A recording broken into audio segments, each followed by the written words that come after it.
उनको इस तरह से पेश किया गया जैसे वो जेम्स बॉन्ड हो, भारत के जेम्स बॉन्ड हो।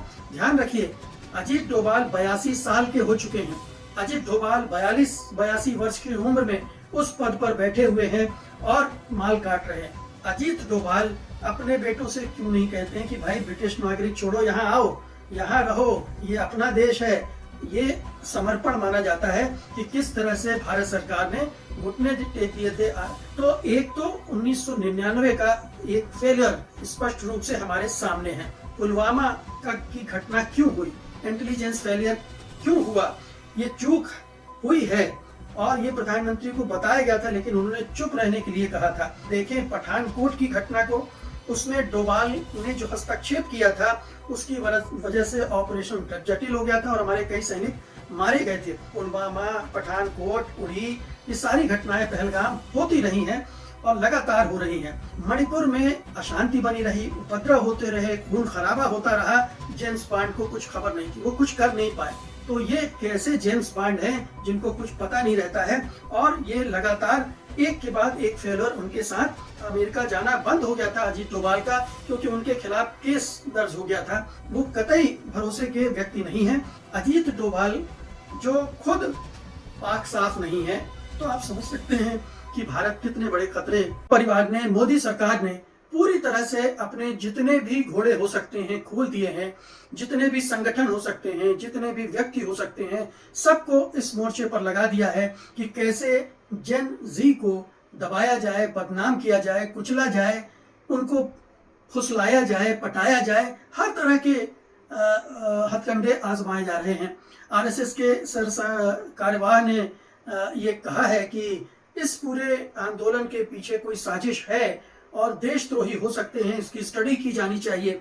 तो एक तरफ आरएसएस का अब आधिकारिक बयान भी आ गया है कि वो इस आंदोलन को किस तरह से फ्रेम करना चाहता है, लोगों के दिमाग में किस तरह से इस आंदोलन की छवि बनाना चाहता है। दूसरी तरफ राष्ट्रीय सुरक्षा सलाहकार हैं अजीत डोभाल साहब, उन्होंने कहा है कि देश के नौजवानों को राष्ट्र हित के लिए समर्पित रहना चाहिए और निजी लाभ के लिए, व्यक्तिगत लाभ के लिए काम नहीं करना चाहिए।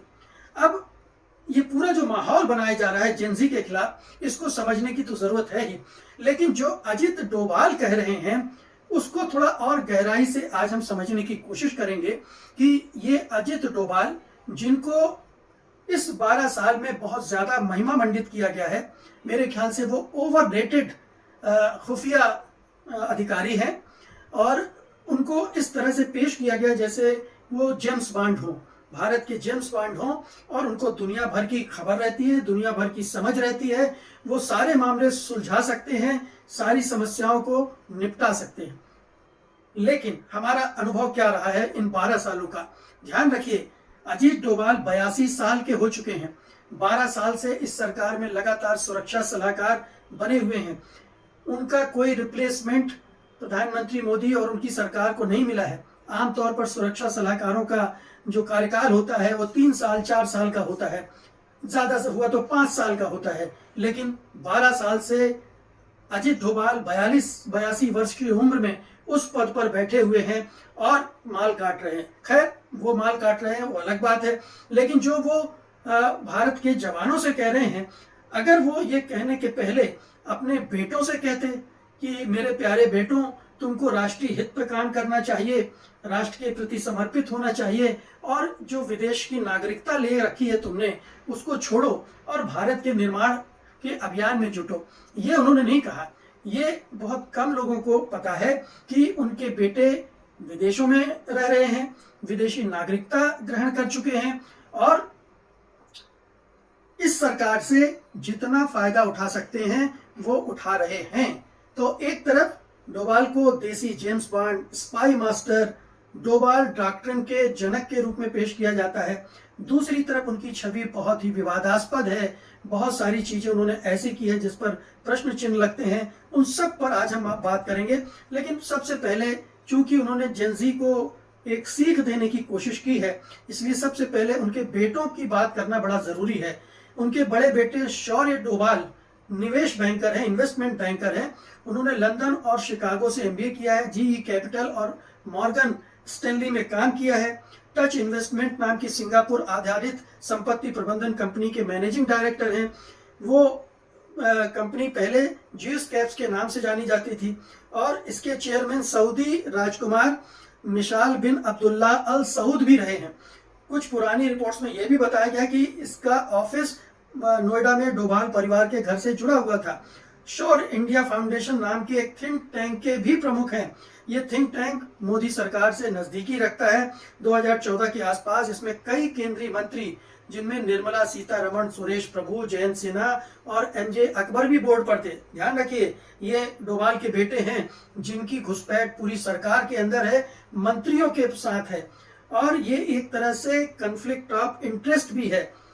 शौर्य बीजेपी उत्तराखंड के कार्यकारी सदस्य भी हैं। अब इनके छोटे बेटे को लीजिए जो कि ब्रिटिश नागरिक हैं, विवेक डोभाल, और सिंगापुर में रहते हैं। ब्रिटिश नागरिक हैं, सिंगापुर में रहते हैं। उन्होंने 21 नवंबर 2016 को कैमन आइलैंड्स में GNY एशिया नाम का एक हेज फंड रजिस्टर करवाया था। ये नोटबंदी की घोषणा के ठीक 13 दिन बाद किया गया था। फंड का साइज छोटा बताया गया, करीब $11 मिलियन यानी करीब 77 करोड़ रुपए। इसको लेकर बहुत सारे सवाल उठे क्योंकि कैमन से भारत में निवेश एकदम से बढ़ गया। तो क्या ये राउंड ट्रिपिंग हो रही थी? पैसा यहाँ से कैमन आइलैंड जा रहा था, वहां से आकर भारत में लग रहा था, ब्लैक मनी जा रही थी, व्हाइट होकर आ रही थी। क्या ये खेल चल रहा था नोटबंदी के दौरान? ये सवाल उठा था और कांग्रेस पार्टी के जयराम रमेश ने भी उठाया था। तो सवाल ये है कि ये सवाल उनके बेटों को लेकर उठते रहे हैं कि वो इस सरकार का फायदा उठा रहे हैं और बहुत सारे ऐसे कामों में भी लगे हैं जो कि गैर कानूनी हो सकते हैं। इसका तो कोई पुख्ता प्रमाण अभी तक मिला नहीं, लेकिन ये आरोप लगते रहे हैं उनके बेटों पर। सवाल उठता है कि अजीत डोभाल अपने बेटों से क्यों नहीं कहते हैं कि भाई ब्रिटिश नागरिक छोड़ो, यहाँ आओ, यहाँ रहो, ये अपना देश है, अपने देश का निर्माण करो, अपने देश के लिए समर्पण की बात करो।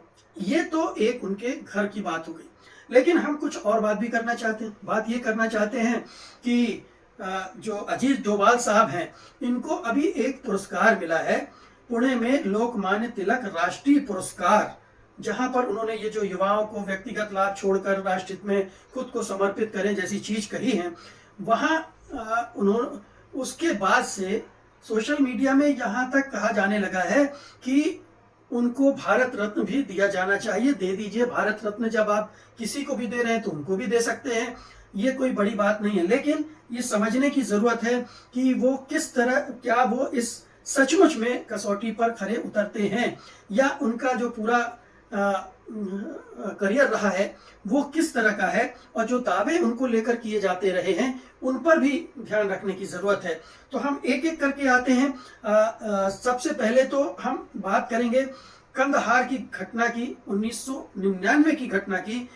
आप जानते ही हैं कि भारत से एक यात्री विमान अगवा करके कंदहार ले जाया गया था और फिर उस समय की अटल बिहारी वाजपेयी सरकार ने मसूद अजहर की रिहाई में करवाई थी और कई 3 खतरनाक आतंकवादियों को छोड़ा था, और उसमें हमारे अजीत डोभाल साहब वार्ताकार थे। वो वहां गए थे, उन्होंने बातचीत की थी और ये समर्पण माना जाता है कि किस तरह से भारत सरकार ने घुटने टेक दिए थे आतंकवादियों के सामने और खतरनाक दुर्दांत आतंकवादियों को छोड़ा गया था, जिसमें एक मसूद अजहर भी था। तो एक तो 1999 का एक फेलियर जिसको कहना चाहिए वो स्पष्ट रूप से हमारे सामने है। इसके अलावा इन 12 सालों में ऐसे बहुत सारी घटनाएं हुई हैं जिनका जिक्र आप कर सकते हैं, जिनमें आप कह सकते हैं कि ये सरकार की फेलियर रही हैं।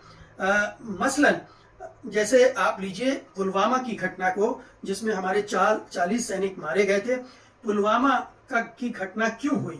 इंटेलिजेंस फेलियर क्यों हुआ? कैसे आतंकवादी इतना गोला बारूद लेकर आ गए कि इतना बड़ा विस्फोट किया और उसमें इतने लोग मारे गए? सत्यपाल मलिक ने तो बाकायदा, जो कि गवर्नर थे उस समय कश्मीर के, उन्होंने बाकायदा दावा किया था कि ये चूक हुई है और ये प्रधानमंत्री को बताया गया था, लेकिन उन्होंने चुप रहने के लिए कहा था। तो उसमें उनकी जो नाकामी है वो साफ दिखती है। फिर आप अगर देखें पठानकोट की घटना को, उसमें डोभाल ने जो हस्तक्षेप किया था उसकी वजह से ऑपरेशन जटिल हो गया था और हमारे कई सैनिक मारे गए थे। ये जो डिफेंस एक्सपर्ट्स हैं उनका कहना है। इसके अलावा पहलगाम की घटना को हम कैसे भूल सकते हैं कि जिसकी वजह से ऑपरेशन सिंदूर किया गया, उसमें भी ये इंटेलिजेंस फेलियर था इस राष्ट्रीय सुरक्षा सलाहकार के रहते हुए। तो एक के बाद एक पुलवामा, पठानकोट, उड़ी, ये सारी घटनाएं पहलगाम होती रही हैं और लगातार हो रही हैं। फिर आप देखिए कि मणिपुर में इतने लंबे समय तक अशांति बनी रही, उपद्रव होते रहे, खून खराबा होता रहा और हमारे जेम्स बॉन्ड को कुछ खबर नहीं थी, वो कुछ कर नहीं पाए। ये भी कहा जाता है कि वहां पड़ोसी देशों से भी प्रभाव डालने की कोशिश की गई उस मणिपुर में, और उसको भी हमारे जेम्स बॉन्ड ठीक नहीं कर पाए।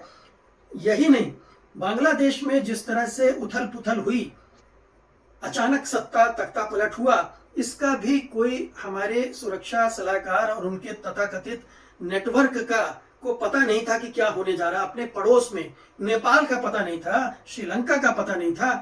तो ये कैसे जेम्स बॉन्ड हैं जिनको कुछ पता नहीं रहता है, और ये लगातार एक के बाद एक फेलियर उनके साथ जुड़ते रहे हैं।